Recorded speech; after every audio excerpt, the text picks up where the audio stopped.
చెప్పండి, ఎవరు బలహీనతలు వాళ్ళు చెప్పండి. ఎవరు బలం కాదు, బలహీనతలు చెప్పండి. బలం ఎవరైనా చెప్తారు. కోపం ఎక్కువగా ఉంటది కొద్ది మందికి, అది భయంకరమైన బలహీనత. అవునా? కొద్ది మందికి ఏది వద్దంటామో దాని వైపే ఉంటుంది దృష్టి, ఫోకస్ అంతా అదే. అవునా కదా? కొద్ది మందికి ఉంటది అంటే ప్రార్థన చేయడం రాదు, ప్రార్థనలో ఎదగడం రాదు. చాలా విచిత్రమైన మనుషులు, విచిత్రమైన స్వభావాలు, విచిత్రమైన ఆలోచనలు, విచిత్రమైన ఉద్దేశాలు, విచిత్రమైన ప్రణాళికలు.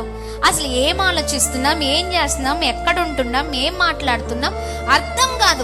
దేవునికి ఏది అహిష్టమో మనకు అది అహిష్టంగా మారిపోవాలి. దేవునికి ఏది ఇష్టమో అది ఇష్టంగా మారిపోవాలి. నువ్వు ఆత్మ సంబంధమైన వాటిని వెతుకుతూ నీకున్న అన్ని దేవుని చేతులకు అప్పగించు. Praise the lord. అదే సిద్ధపాటు అంటే.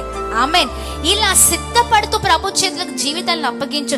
జీవిత చరిత్రనే ప్రభు మార్చివేస్తారు.